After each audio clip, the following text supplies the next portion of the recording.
And today we're having to think about the passage from Luke 22, verse 52 and 54, where it talks about the disciples following Jesus at a distance after he's been arrested. And it kind of got me thinking, there's lots of bits in the Bible where we see people following Jesus at a distance. We see the disciples. What keeps them away? Fear. They're afraid of their bodies. They're afraid they're going to be arrested. They're terrified.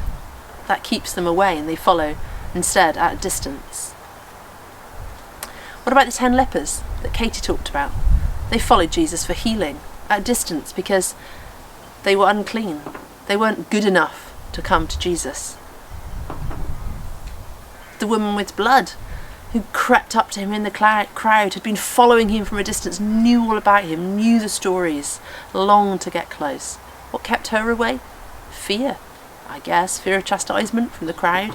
Fear that Jesus might be angry.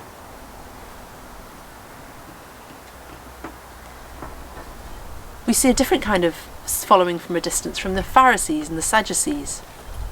There's a number of times we see that they come up to Jesus, they send other people and they ask questions of Jesus. Or they're critically observing what he's doing to catch him out. They set tests and traps and tricks. They're following, but what keeps them from Jesus is this critical spirit. They can't really see what he's doing. Jesus says they're blind. He gives them a right telling off, calls them a brood of vipers.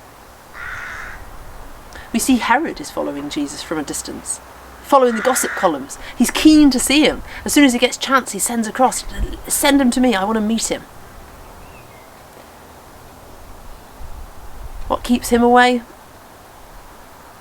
He's kind of only interested in the celebrity.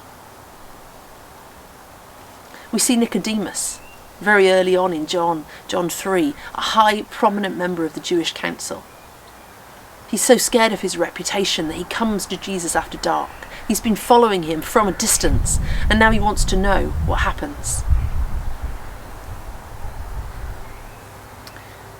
We see blind Bartimaeus and Zacchaeus that Katie talked about a few weeks ago. They follow Jesus from a distance. Physical incapacity keeps them from getting close. Zacchaeus is really short, but he's also full of pride and afraid. Bartimaeus, he can't get up and elbow his way into the crowd, but makes sure he uses his voice. And what do we see time and time again? What's Jesus' response? He comes close.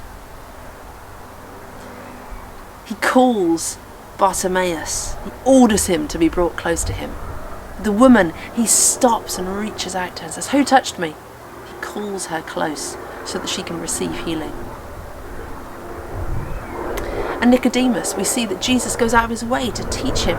Some of the most famous verses from the Bible are in that bit of teaching with Nicodemus. And he says to him, "You are procrastinating with questions, mate. You need to become a follower. You need to really grapple with this, because Nicodemus's questions are keeping him from a distance from Jesus." And there's one other example we see, Mary and Martha. She's the one who's at Jesus' feet. And yet when her brother Lazarus dies, she stays away. She's so overcome with grief. She's angry. What does Jesus do? We see that Martha goes to her and says, "Jesus is asking for you. The teacher's asking for you." He asks, "Come to me. Come close." And she says, "If you had been here, my brother wouldn't have died." And what's his response? He weeps with her. He is gutted with her. Time and time again, we see people following Jesus from a distance. But Jesus doesn't want people to follow from a distance. He wants people to be close. And he's willing to answer questions. He's there offering healing. Or just to cry with. Or to forgive.